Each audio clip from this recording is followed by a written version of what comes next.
Okay. Cool. All right. Let me go ahead and play our first video real quick. Then we'll get going. Where's that? Right here. Hey, yo, it's me, Pops Van Marmalade, and you're watching the Comics-Related Madness Network. Uh-huh. So come get some. CromCon. CromCon.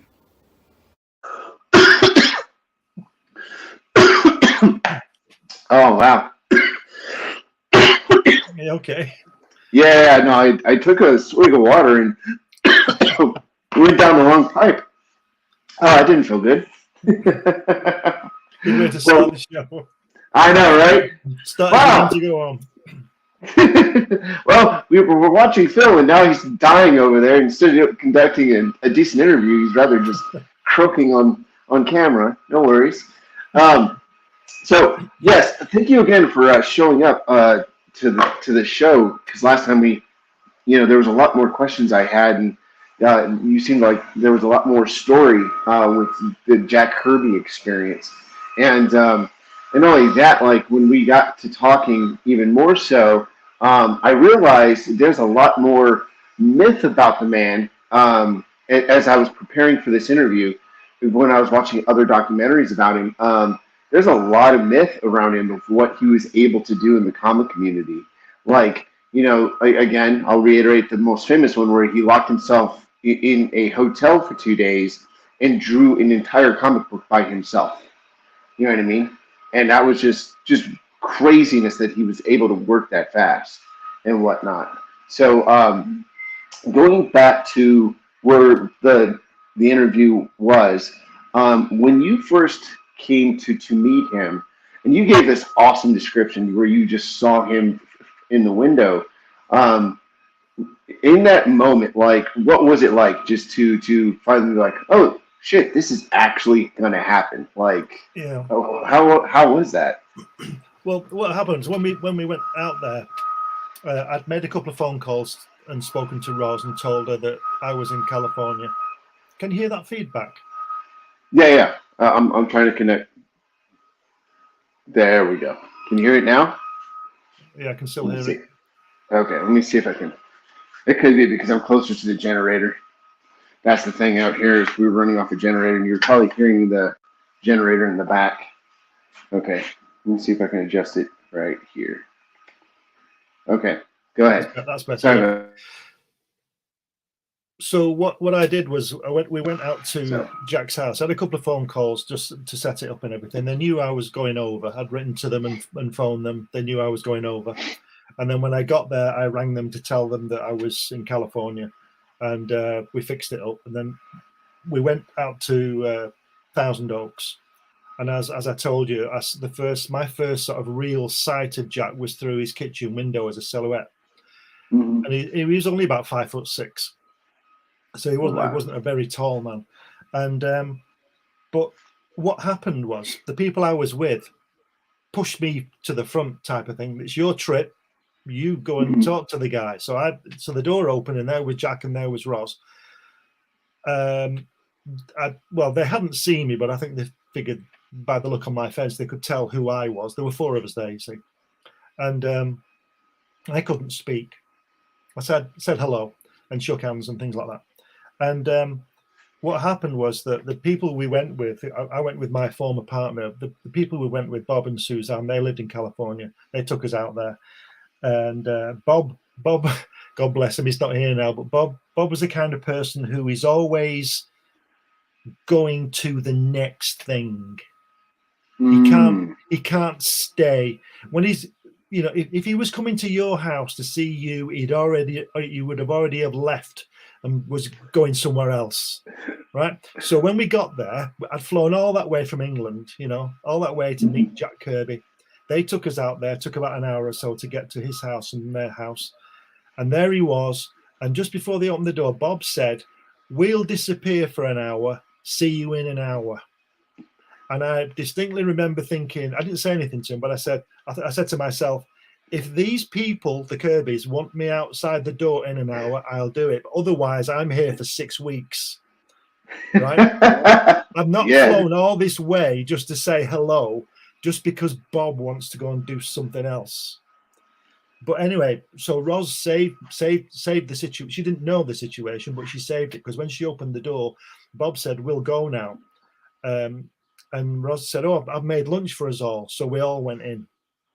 So we were there all afternoon. There about 6 hours. Oh, wow. But I couldn't speak.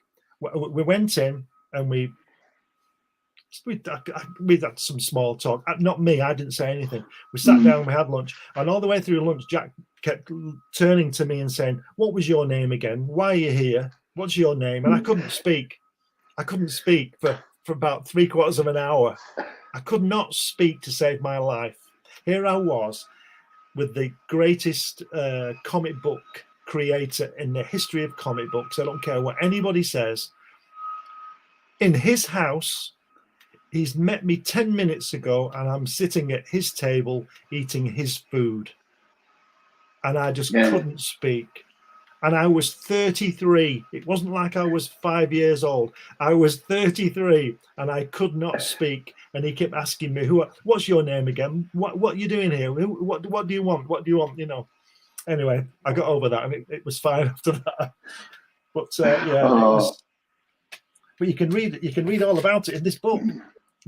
This is no, and that's so fascinating that you had such a surreal moment, because there was the closest thing that I have seen in my lifetime, like what you have experienced with Jack, is when Frank Miller got to meet Will Eisner. And what was funny is Will Eisner, and they documented it, like they did a documentary like you did. And it was funny because, Frank worshipped Will Eisner, and he goes, "So what do you think of my artwork?" And, very cheeky, Will Eisner goes, "A bit bloody for my taste, but you got something there, kid." I was just like, so as you share these stories, it's nice to hear of what the man was like, because for fans like me that came after his death, like, because I was born in '86, and by the time I got all of his comic books, I didn't know who Jack Kirby was until I started really studying comic book history and so on and so forth. And oh, good, the generator guy's done doing what he's doing, so I can go back over to my desk. Well, if you were born in '86, that means you were 2 when I went there. Yes. Yes. So, and unfortunately, he passed away before I actually got to know really that wonderful art style belonged to him.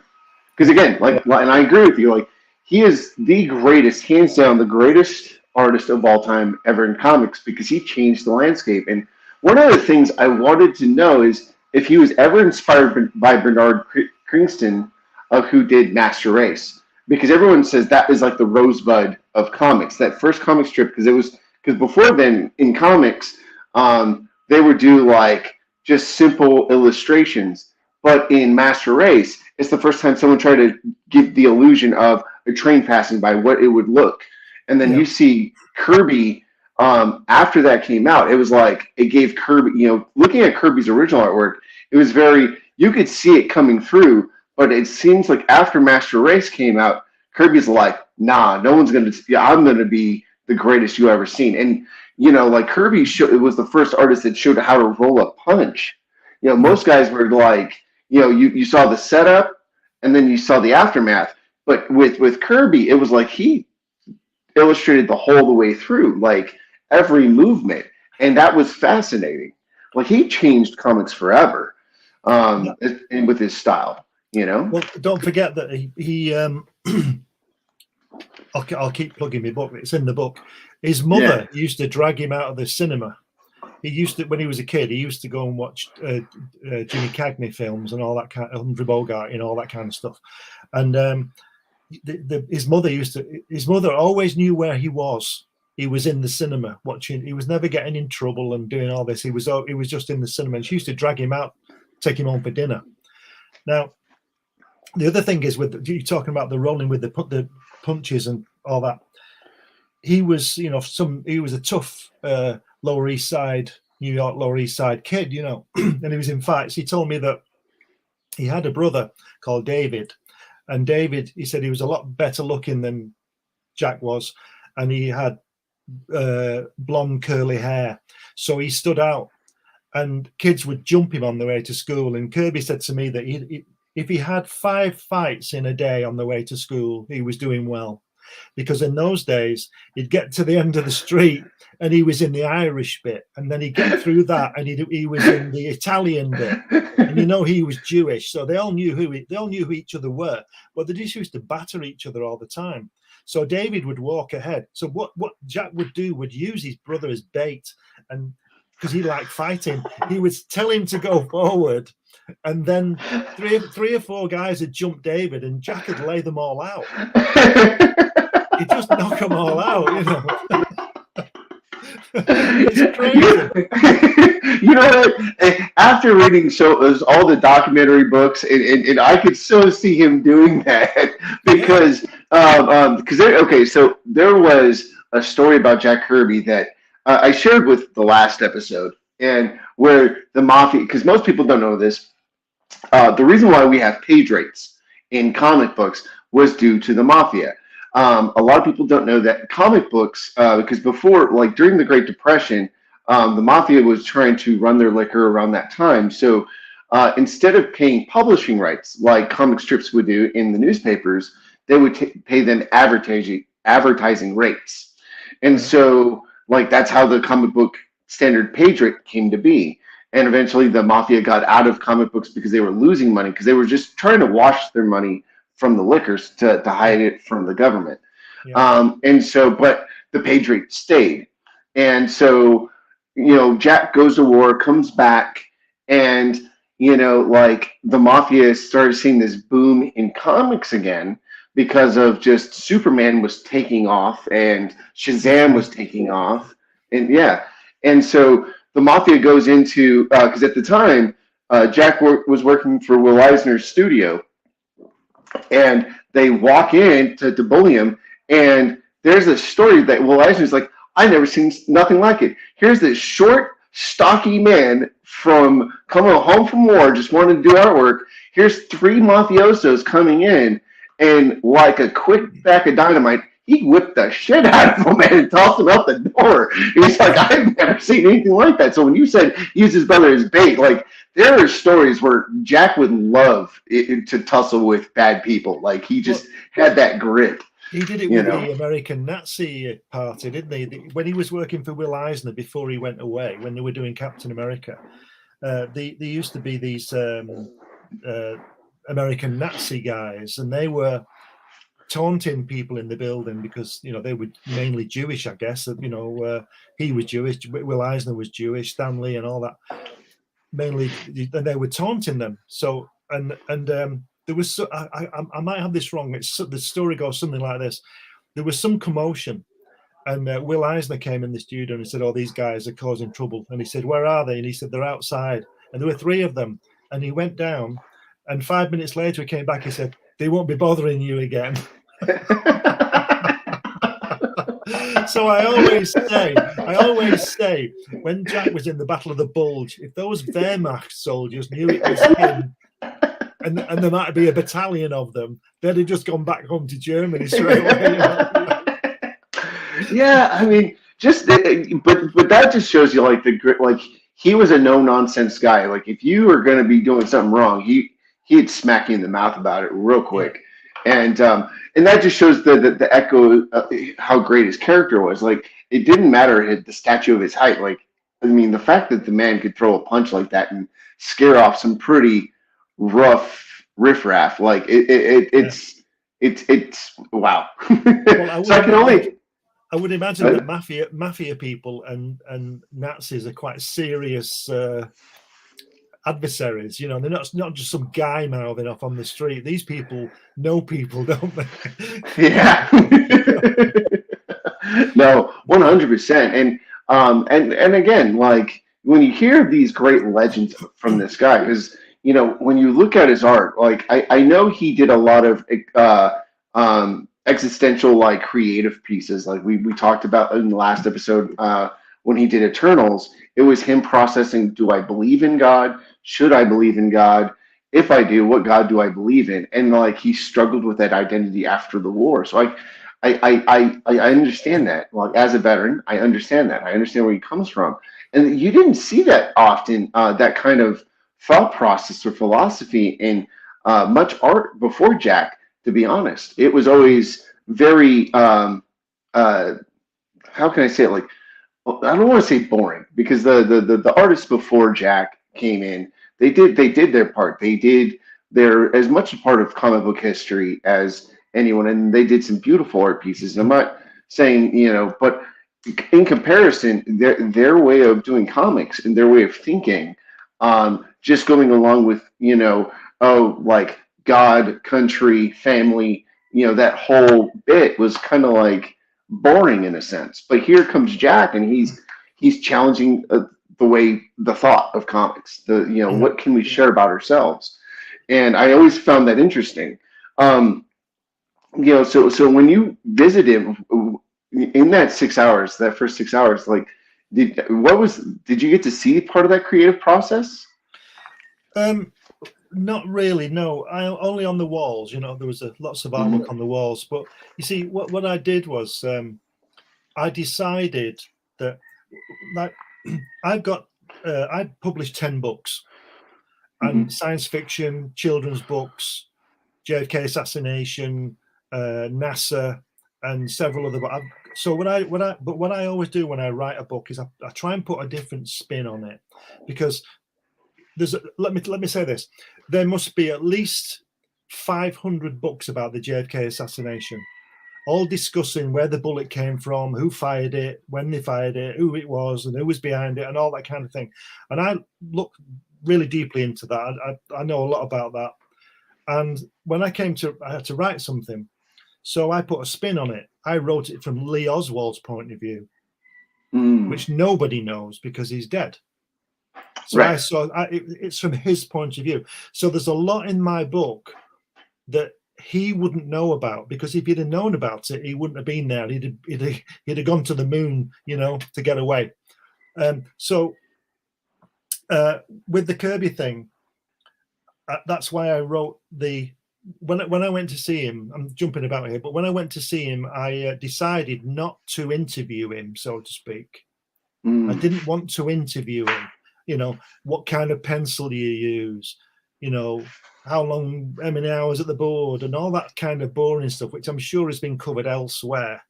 I just wanted to let him speak. And the first time I went, I had a camcorder that broke, and I've got about 3 or 4 minutes of film because it broke. The next time I went, I took another one that worked, but makes a funny noise on it. But it's all part of it. It's all grist for the mill. But I just let him speak. I just wanted to hear him speak. I didn't want to bore him and give him what I would imagine he normally gets asked at conventions. How did you come up with Captain America? It's like the astronauts.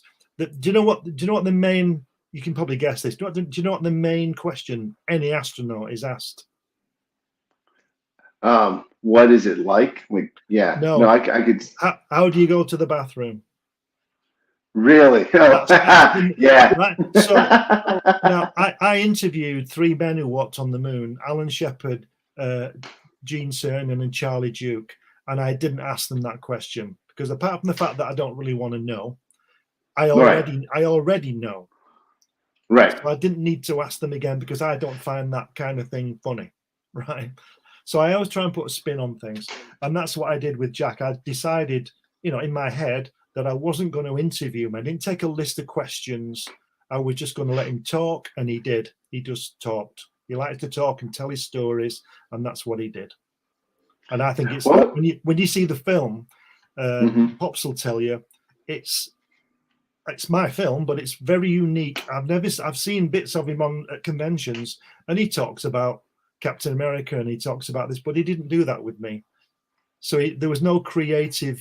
If you hadn't have known who he was in that room, you wouldn't have guessed that he did that. He was just this guy who had these, because he talked mainly about the war. And he didn't talk about, he talked about Stan Lee, he talked about Martin Goodman, he talked about Marvel and DC, but he didn't go into the detail of what he was doing for them and the frustrations he had. He just talked about them generally. You know, more of an insight to him rather than what he did, what he produced. So you got to experience more of the man than the legend. Yeah. As more, Yes. yeah, like, because as comic fans, usually, you know, we, especially when you're selling your own book and going into conventions and things, you put on this us creators, we call it putting on the show. Yeah. You know, like, you let people know so much of, like, you know, what you did, how you did it, and you answer their questions, but it's only very superficial. But when the show ends, you go out to dinner with your real friends after the show, the ones that you've made, you know, and you get to see the real person. And you're not always talking about comic books. You're talking about, you know, life as it happens. So, and that was the thing that interested me about your film, was because not many people are willing to just do that, just to take the guard down. Like, let's cut the away from the legend status for a moment. Who are you as a human being? Because especially living so close to LA like I do, I mean, you see rich, famous people all the time, and they get harassed and bombarded. And I can only imagine what it's like for them to be like, can I just be treated like a human being for once? Yeah. You know? Well, so sorry, go ahead. No, so the fact that you did that is amazing. I did the same with Walt Simonson as well, because I saw him at a convention in London before I'd seen Jack, and he was being interviewed by this magazine, and I just sort of waited, and they were asking him things. It was when he was doing Thor, and they were asking him what's going to happen in the next issue, like he's going to tell you. And I asked him about his artwork and about Jack Kirby and things like, he'd met Jack Kirby and all that. And one of my claims to fame is that the guys on the interview left, and I stayed with him for about 10 minutes, just chatting to him. And then this guy came over and said it was time for the panel, and Walt said, "I've got to go now. Nice to talk to you," and all that. And he went away. And I thought, wow, I've just spoken to Walt Simonson. And then about 2 minutes later, he came back. He said, "It's been cancelled. Do you want to carry on talking?" So he came back to me. He could have just waited at the side of the stage for where the microphone wasn't working or something, but he didn't. He came back and talked to me, and I thought that's one of the best moments of my life as well. Just that, you know, because he didn't have to do that. I'm nobody. He didn't know who I was. I was just this guy. But he came back. You know, it wasn't like he just went 5 feet. He had to leave the room where I was, go down the corridor, and go into the main conference hall, go up to the stage, find out the microphone wasn't working. It might be 10 minutes. So he came back. I mean, I might have gone, you know, but I was just hanging around, you know, but he came back. So he's a great guy as well. That's awesome, man. So remembering everything that happened when you were visiting with Jack and things, and I remember in the last episode, you became more awestruck with his wife, because being a person that can handle a creative, and we opened that up a little bit. Like, it takes a special person to understand a creative. Like, when they see the light bulb come on, and they're like, oh, they're in their world. Let me just do everything, you know. And it's funny that you mentioned that, because there's other people that had a similar experience. And one journalist wrote that, you know, there was Miss Kirby mowing the front lawn, coming back inside, made a sandwich, give it to Jack. Jack, you know, gave her a sweet, you know, gesture on the hand real quick, and then went back to drawing like he was a man possessed. Yeah. And there's Miss Kirby just taking care of all of life. Yeah. You know, like, right. It was, yeah. So Ross told me a great story of I'm not sure whether it was her sister, certainly somebody she knew, worked for one of the airlines. I don't know which one, I can't remember, but she worked for one of the airlines, and she, as her friend or her sister, whoever it was, said to Roz, "I can get you a ticket and we can go to England for 3 weeks. Do you want to come?" but only you. She could only get one ticket for her. So Ros immediately thought, well, I want to go. And Jack won't be too bothered because he didn't like flying anyway. But what's he going to do with the kids? So she told Jack, and Jack said, "You're going to Europe. You are going to the UK. You are going." So she went, and she said to me, and she was laughing. I don't know whether it's true or not, but she was laughing, and she said, "I still don't know how he managed to look after those kids and do his work." So we all speculated that maybe he got the babies involved. I don't know.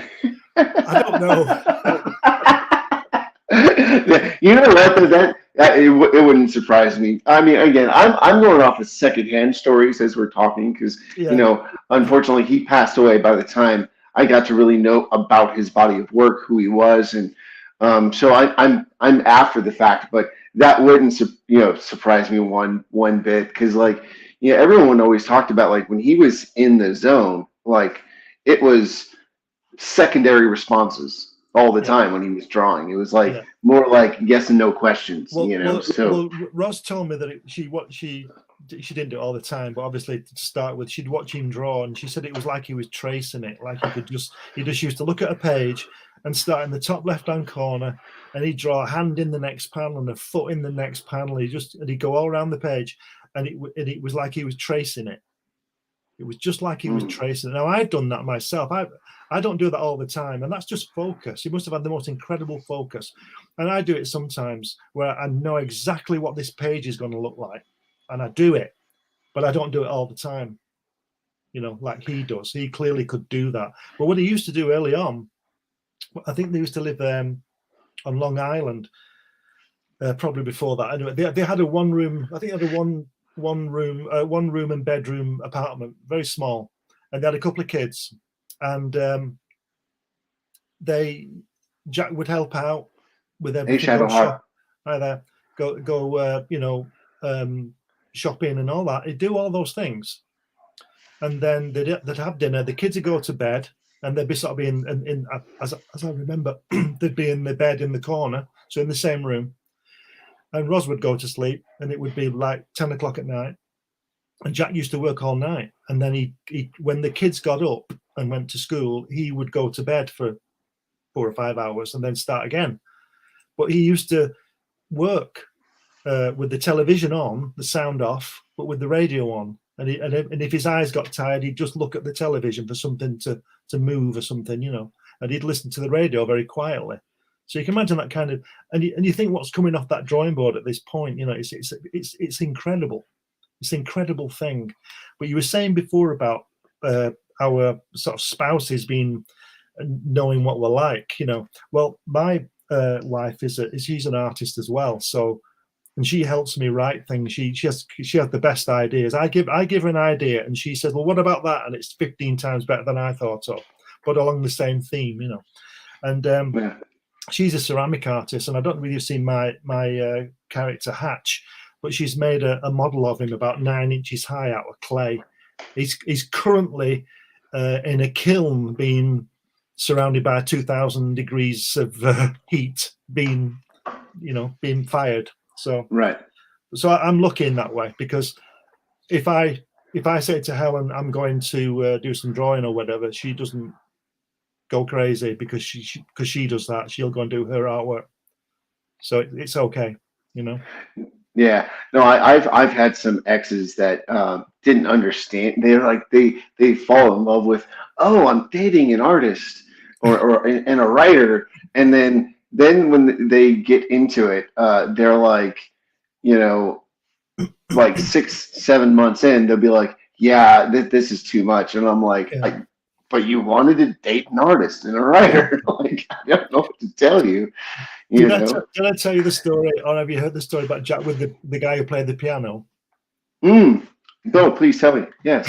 Apparently, when he was, he'd just been out with Ros a couple of times. So I think she was 17 when they started dating, and he was probably about 22. And this is what, 1940, 41. And they went to this ball, a dancing thing, and there was a guy there playing the piano, Now, I mean, everybody's sort of a bit awestruck, like with artists and new musicians, aren't they? And there's this young guy, and he's playing this piano, and Jack was standing at the piano with him, listening to him. And Jack had heard from one of his friends that this guy was chatting up Roz with a view of taking her out. So Jack went over to this guy, and this guy's playing the piano, and he said to him, "Oh, you play the piano really well." And he said, "Oh, thanks," and all this kind of. He was talking to him, and he said, Jack said something like, do you like any of the girls here? And he said, "Oh yeah, that girl there." And it was Rosalind. What's her name? I can't remember her surname, but Roz. And he said, "Yes, she's really nice. I'm going to ask her for a date. She's bound to go out with me because I'm a musician and I'm great and all this kind of thing." And Jack said, "You play the piano really well." He said, "Wouldn't it be a shame if this lid dropped down in your hands and broke all your fingers because you were after my girl?" I can see him doing that too. Rosalind Goldstein, she called. So this guy, he sort of lost interest at that point,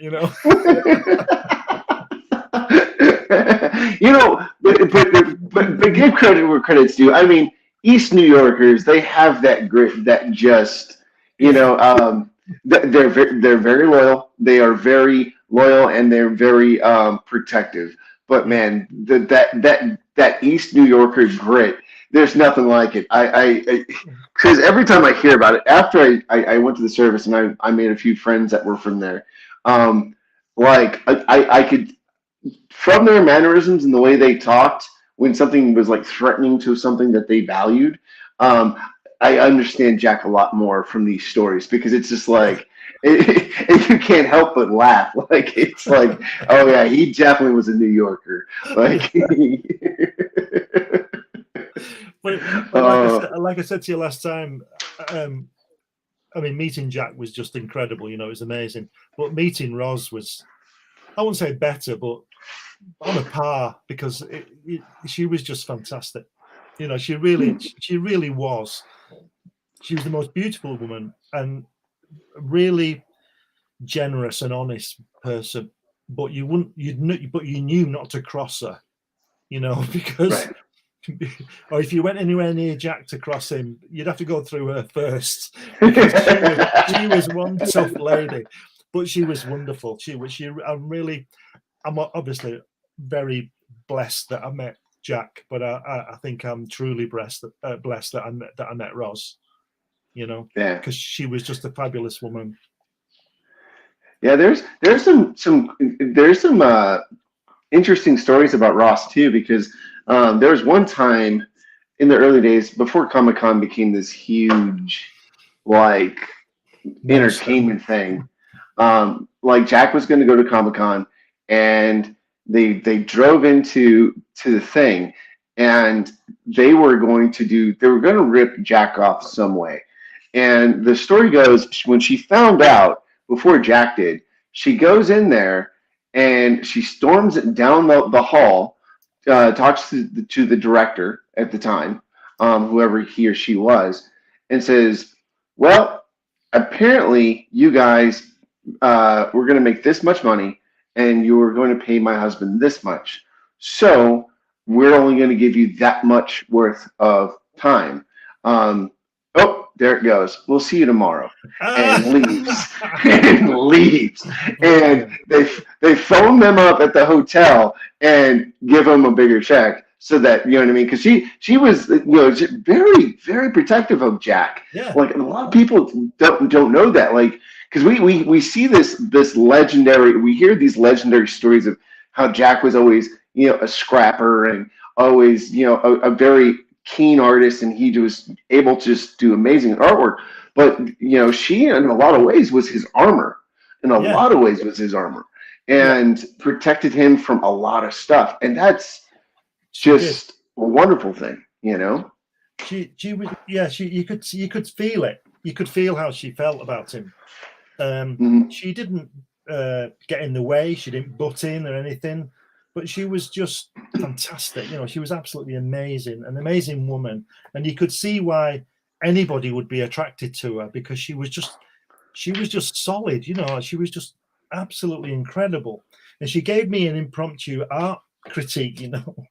I took some of my artwork to show Jack, and it was great because he said, you see what I see, and he was talking about the storytelling stuff, you know. And I've got the pages in the book, and there's the pages I took to show him. Oh wow, that is gorgeous artwork, man.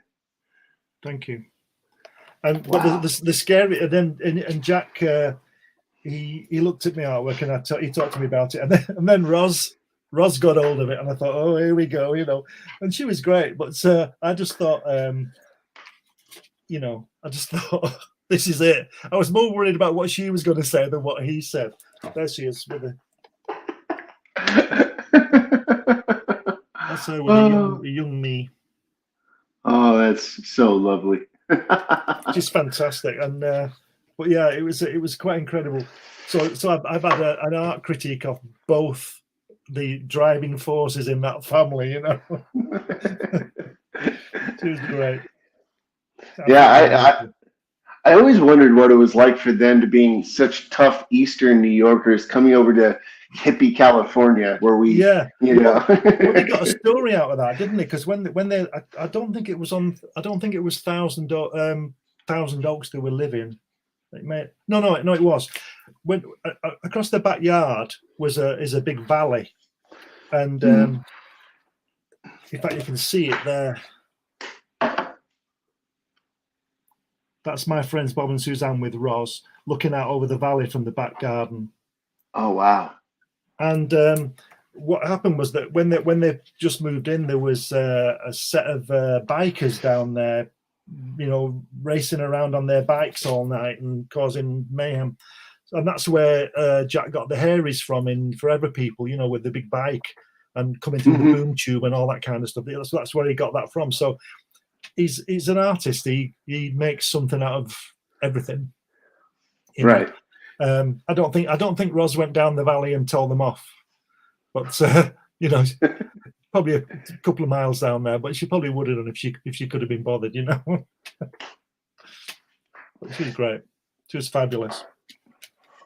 So, what made you decide that you were going to document this experience with Jack and Ross? Like, as a creative person, like what flipped the switch? You're like, you know what, I should do something with this opportunity.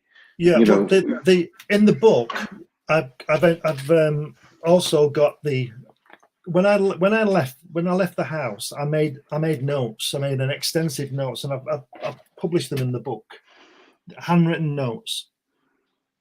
See? Yeah. Oh, fantastic.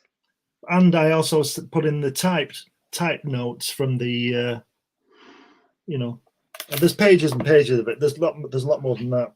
And so what I do is I've been to a few places in the world, and I like to document things. So even if I go on a holiday, I'll document it. And I've got I went to Easter Island a few years ago, and I did a really, really intensive diary, and I've written a book about that as well with all my photographs in it. So I like to document, and it's not necessarily for publication. It's just for me, for my archive. And everywhere, or most places I've been, I've got extensive diaries. So I did. So that was just a natural thing of what I do. It wasn't oh, I know, I'll take a diary of it. I would not. People would ask me why I wasn't, rather than why I did it, who know me. So it was just a natural thing to do that, for me to, you know, to document it that way, because that's what I do. You know, and a lot of it's not published and probably never will be. And at the moment, I'm writing a book about my experiences in New York. I've been to New York about 12 times, and I've got 4,000 photographs of New York and about 4 hours of film just for me. And I've also got diaries of me being there. So I'm writing that now, and I'm going to publish that probably next year now. You know, just my personal thoughts and my experiences. And what I do is I mix it in with the reality of it. So I'll mix in I don't know, when the Empire State Building was made and how long it took and da-da-da, and then I'll tell you about when I went to the top of it and all that kind of thing. I like to mix in my experiences with facts. Oh, that sounds like a lovely book. When do you think it's going to come out? Like next year, or? Yeah, it's going to be next year. I would probably think spring next year. But I've got 4,000 photographs of my trips to there, and it's like a picture book. It's like this thing. This is like a, this is extensive. They've got lots of photographs in, Mm-hmm. and it's well illustrated. There's lots of stuff in it, as well as all my writings on it. That's my artwork on his desk there. And that is phenomenal. And so that's what I like to do. And that's when I went to Rapa Nui, to Easter Island, that's what I did there as well, because I've got about 1,000 photographs of that. And I produced a book on that a couple of years ago, or last year. And I've, published that now. That's over 200, I think it's 200 pages, I think. I'm not sure. Oh, wow. So I had my diary. And then what happens is that, this probably happens to everybody, but I don't know everybody. When I get my diary out and read it, I'm there. And other things that come, I remember other things, so I put those in as well, which is what I did with the Jack Kirby book. There was a couple when I found myself writing it. I remember, that happened as well, and so put that in, And I find that kind of thing interesting.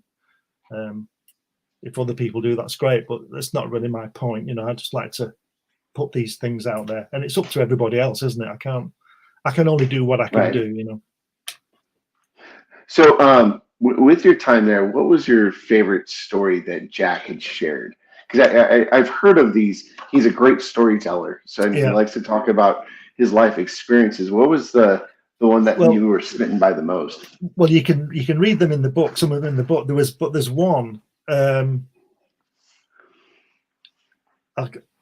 tell you this. When he was 15, one of his friends who was about 20 had an aircraft, a small aircraft, one of them with no cockpit, them like little 4 wings on, what they call biplanes or whatever, what they call them, with a wing over the top and one below, one of those. Right. And he sat in the back, and his friend flew him over Manhattan. This was before the Empire State Building was made, so this is 1930, and he flew upside down over Manhattan. I would have dropped a brick. And he says in the book, he says on the film, he tells that story on the film, and he says, I was laughing my fool head off the entire trip. So he's taking off and he's laughing because he'd never been in a plane before. And I would imagine, 1931, 32, planes had only been around, not 20 years yet, Yeah. And he's in one upside down over Manhattan. Which, of course, I would imagine you're not allowed to do. Never mind 9/11. Before 9/11, I would imagine you weren't allowed to do that. Oh, that's funny. And there's other stuff in there, but you'll have to read the book about that and see the film. Yeah, obviously, because I don't want to give away too much about the book, because it sounds such like a lovely experience, and that's why I wanted to bring you on, because when I heard about your project, and being such a diehard Jack Kirby fan, I was like, oh, I definitely need to talk to this Glenn guy and really get to know him and see what this experience was. Because again, we as creators, for the most part, when you see the more famous guys and girls, there's the legend, but then the humanity side is oftenly ignored. And the fact that you were willing to explore that, I was just like, dude, that is freaking fantastic. I don't know whether you've ever done this or not, but the film was had its premiere a few years ago in a theatre near me, and you can see where it was there. That's me there. Oh, wow.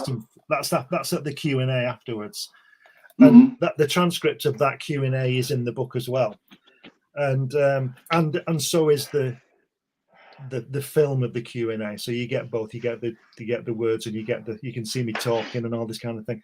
But the scary thing was that evening was there was about 50 people there, invited guests in this theatre, a cinema, theatre, and the scary thing was, I knew there was going to be, and I've got all these people, most of whom I didn't know who they were personally, but I knew a lot of them through email and Facebook and all that. So I'm meeting all these people for the first time. So you get a bit nervous with these things, don't you? And then I knew that there was going to be a Q&A. I was a bit nervous about that, just regular nerves, which I think is a good thing, because you can't be too blasé, or you shouldn't be too blasé about things. So I was a bit nervous about that. But what really got me was right when we showed the film, my head was 15 feet high on a screen. That's really unnerving. I don't know whether you've ever done that. No. That must be why. I think it's Robert Redford never goes to the cinema to see himself in a film because he can't cope with his head.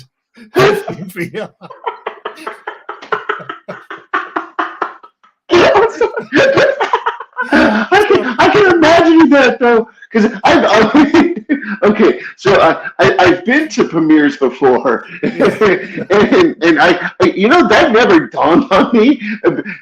Seeing a filmmaker or an actor like go to these premieres, like how awkward they must feel watching themselves on this big screen. That's like. Right. So it just clicked. It just clicked. I'm sorry. So I go to the venue thinking, oh shit, there's going to be 50 people here, and then I get there and I'm thinking I'm going to have to do a Q&A in front of all these people. Oh shit! And then they're going to watch my work now, this film that I put together. Oh shit! And then as soon as my head came on, I thought, oh my god, But everybody was great, Oh, why wouldn't they be? Oh, that's so lovely. Yeah, no, that literally just clicked just now because I can't imagine. Because I've only ever done like small little TV things, so I've never really watched them. But I can sense why that would be such a nerve-wracking thing, seeing yourself on the big screen in front of 50 people. Like I would probably sink into my seat like. Yeah. I don't, With hindsight, the guy who filmed it, I should have asked him to bring, if he had 2 cameras, and just film me watching it to see my reaction. That'd have been something. And then I could have put it in the film. You could have watched me for an hour while Oh, that's so funny. Oh, no, man. So what theater did you guys end up doing the premiere at, if you don't mind me asking? It was a local library theatre in a place called Oldham near me, and it's the most beautiful venue you've ever seen, and it's free. If you can put an event on, it's free. Right, so fantastic! Event on it because it was free. The only thing you have to do is pay for a couple of people who were sort of not in charge, but a couple of staff just to be there. It's not pay their sort of overtime wages type of thing for them to be there. And then we had some food on as well, so we paid for that. But the theatre, and it sits about, I think it's 100. And there was about 50 people there. I think it sits about 100. It's a beautiful thing. And I keep saying to the wife, I said, we've got to get something else on there. I said to her, she works in ceramics. And I said, you've got to have an exhibition there. It's free. Yeah. Just promote it in the local paper. The library will promote it for you because they want people to come to put feet on the floor in the library to keep the justification of keep, all that kind of stuff. All their sponsorship and all that. And I said we should use it because it's free and it's an absolutely brilliant room. It's incredible. It's big enough to get, obviously big enough to get people in, but small enough to be intimate. It's not like a big theatre when you go and see Spider-Man when there's 14,000 people there. It's really intimate. It's really great. It's a lovely place.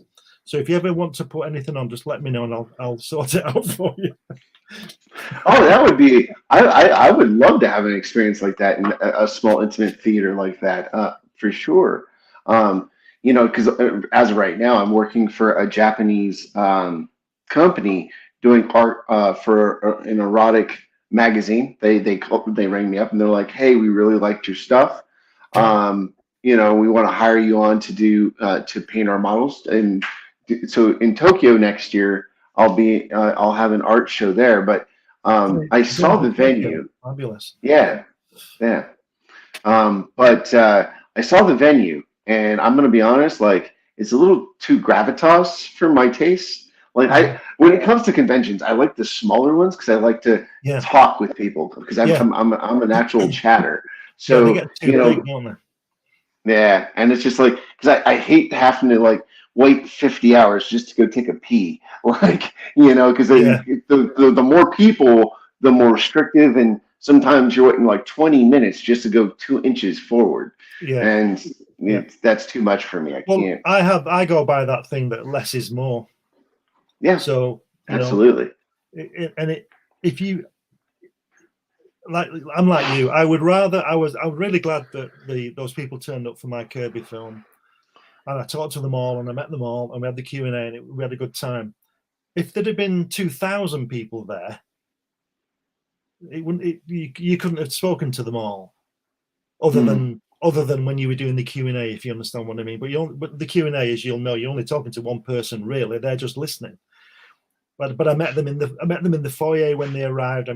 We spoke in the foyer after the whole thing, the show was done. But 2,000 people, you would never do that.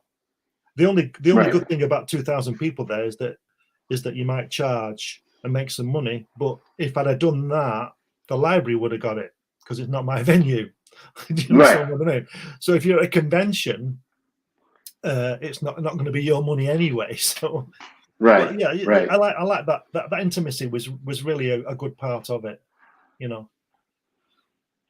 Yeah, and being smitten like I am by your project, obviously I'm going to be getting it soon. Actually, after we hang up, I'm going to try to get where. You know what? Actually, can you tell everyone where they can buy it? Which distributors are carrying both the DVD and the book? You got to get it through me at the moment. I've taken it off Indiegogo with the in-demand thing. But if anybody wants to contact me in view of buying it, or contact me anyway if you want, you need to go to Comics Unlimited Magazine at gmail.com. Comics Unlimited is a magazine that I publish quarterly about comics, obviously, 100-page magazine. But if you go to Comics Unlimited Magazine at gmail.com and I can talk to you through that, or you can I'm on Facebook. You could find me on Facebook. I'm all over the place, but those are the two main things. But I'm going to have to. But at the moment, I'm approaching a publisher in London next week about big circulation for it, which hopefully will come about. And again, I would imagine that would be in the new year if it happened. So meanwhile, talk to me. And I'll sign it and do all that sort of stuff. Yeah. Well, folks, we thank you for coming in and watching this episode. And Glenn, thank you so much for coming in and just sharing this wonderful experience. Because, as a comic book fan, there's not many people that get to sit in the rawness of the human being. We just get awestruck. We're just like, like on my side, the viewers and the listeners are listening to the hero worship, and you're like, no, Jack was a man. Jack was flesh and blood, and that's like that's the weird thing, right? Like, as fans, we hero worship, but then you have the surreal experience of just him being him. And well, I did the hero worship for 30 minutes when I couldn't speak. I was just in total awe of him, and then it was okay. He made it okay. Him and Roz made it okay. I mean, they're getting these people there all the time, I would imagine, and it was nothing new to them. And but it was fantastic. It really was one of the highlights of my life, I would say. It was really great. And I went again. I went twice. That's because I always try and do things twice. I go to places. I always try and make sure I go back, because I have this thing in my mind that anybody can do anything once, but can they do it twice? So that's what I did. So I did it twice, and I wish I'd gone again, but he died shortly after. So, there you go. Man. But I met him, and it was great. And it's what, nearly 1988. What's that? 34 years ago. Yeah, 34 years. And 91, in 1991, I saw him as well. Yeah, because I'm 36. So that's about right, about 34. Yeah. So wow, man. I mean, still, like, again, thank you for coming on this show and sharing your wonderful experience. Because there's not many people that I get to talk to in this business about comics from such a realistic and human perspective. So anytime I get those nuggets where I get to interview folks like you, I cherish them, because it's, again, most of the time these conversations turn into hero worship, and it's very hard to turn that off, right? Because you see these great artists and these great writers, and you're just like, you get so smitten by their work that you start judging their character from their work, and that's two different facets. Their work is not them; they are them. Their work is their work. Well, the year after I met Jack, I spoke with Gene Cernan, who was the last man on the moon, and I spoke with him on the telephone. And then when I talked to him for about an hour, and then when I put the phone down, I thought, I just spoke to the last man who walked on the moon. The last man who walked on the moon knows who I am. That irritating guy from England who goes to people's houses. Oh no! So thanks for having me on. It's been great. I'll come on again if you want to sometime. Absolutely. All right, folks. Well, now we're going to play something from our sponsors, and I hope you all have a wonderful, wonderful, wonderful day. And thank you for checking us out. Thank you. Mahalo. See you later.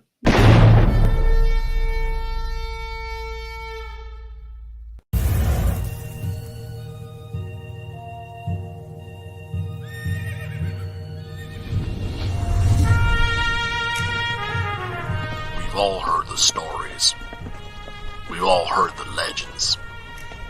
Wyatt Earp, Doc Holliday, Billy the Kid. But there's a secret history to the Old West. One that seems too strange to be true, but, well, we all know what they say about the truth.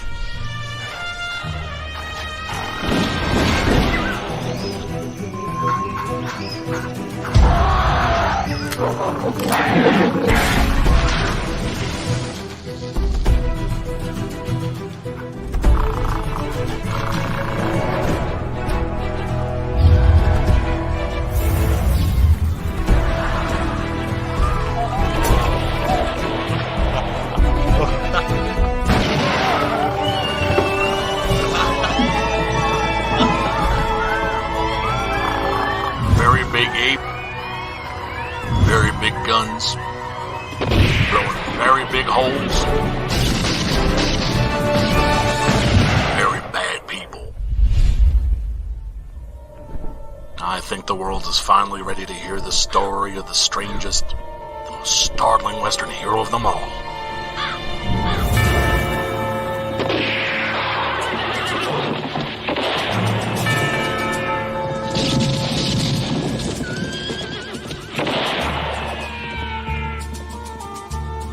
Six-gun gorilla, long days of vengeance.